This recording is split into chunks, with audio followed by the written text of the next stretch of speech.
안녕하세요. 운동하는 의사 닥터스핏입니다.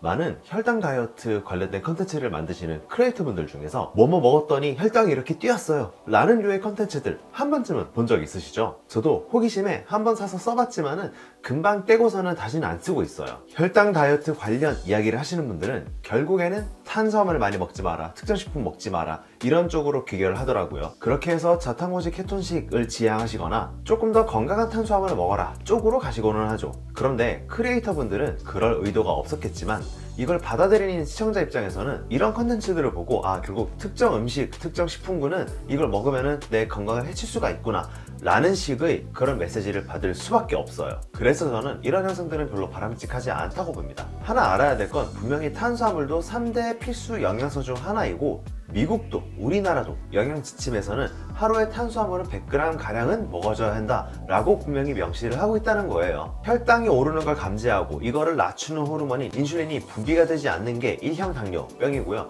혈당이 늘 높아서 인슐린 분비량 또한 늘 높을 때 우리 세포에서 이 인슐린에 대한 반응이 둔감해지는 경우가 생깁니다. 이걸 바로 인슐린 저항성이라 표현을 하는데요. 그 결과 인슐린이 점점 제 기능을 못하게 되는 것이 2형 당뇨병입니다.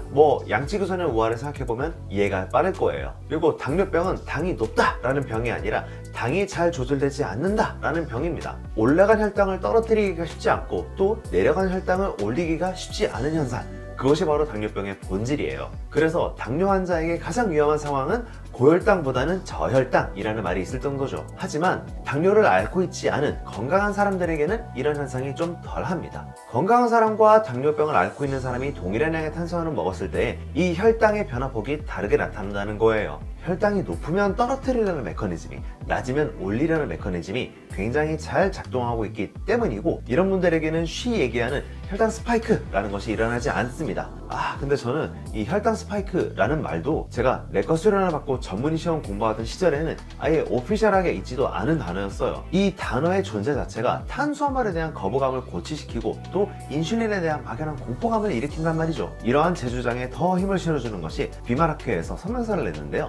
거기에서는 당뇨를 앓지 않는 건강한 일반인들이 연속 혈당 측정기를 쓰는 것은 별로 권고하지 않는다 라는 취지의 멘트가 있었어요. 많은 혈당 다이어트 관련된 컨텐츠들을 만드시는 분들이 인슐린은 별로 몸에 좋지 않은 호르몬이다 라는 취지로 말씀들을 많이 하고 계시죠. 이 녀석은 에너지가 남는다면 지방, 간, 근육에 각각 에너지 형태로 무언가를 저장하는 역할들을 하거든요. 어쩔 때라고요?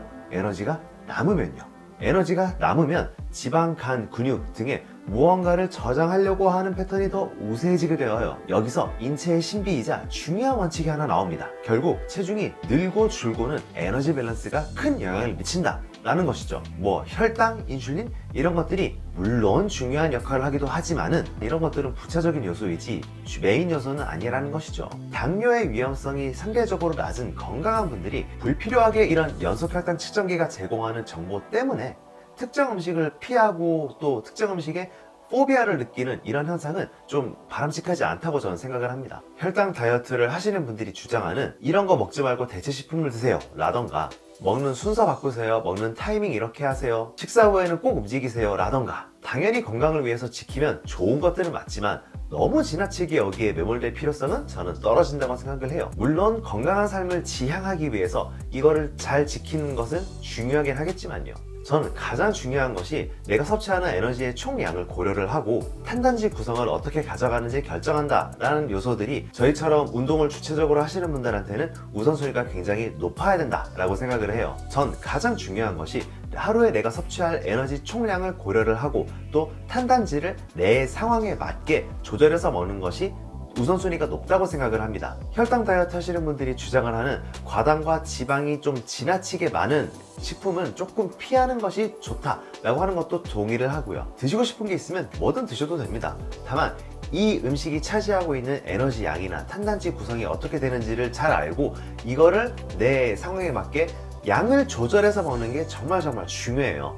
간식을 먹더라도 가급적 건강한 류의 간식을 먹는 게 좋고, 또 그렇지 않은 것들은 조절해서 조금씩만 드셔도 크게 우리가 살면서 스트레스 받을 일은 없을 거예요. 또 크고 작은 거 관계없이 신체 활동과 운동을 생활화하고 습관화한다면은 연속 혈당기 착용하고 매번 들여다보면서 당이 이번에 얼마가 올랐네, 얼마 떨어졌네 이런 거에 일희일비하지 않아도 건강한 삶을 사는 데는 별로 큰 지장이 없습니다. 오늘의 결론, 당뇨병이나 당뇨 전 단계에 있는 게 아니라면은 굳이 연속혈당 측정기 같은 거를 쓰면서 혈당 다이어트라는 방법에 너무 지나치게 매몰될 필요는 없다 입니다. 다만 혈당 다이어트 관련된 라이프 스타일들이 건강에는 긍정적인 측면이 있긴 하니까 건강한 사람들이라면 참고는 하되 너무 지나치게 매몰될 필요는 없다. 이건 마치 수능 공부하는 고3 수험생들한테 알파벳 ABC부터 다시 가르치는 거랑 똑같다고 생각해요. 너무 과하다는 거죠. 내가 굳이 하지 않아도 되는, 할 필요성이 떨어지는 것에 너무 지나치게 매몰한다면 큰일을 할 수 없다라고 저는 생각합니다. 오늘 영상 여기까지고요. 오늘 내용 유익하셨다면 조댓구알 부탁드리고요. 다음에도 또 유용한 내용으로 찾아뵙겠습니다. 그럼 오늘도 건강하세요.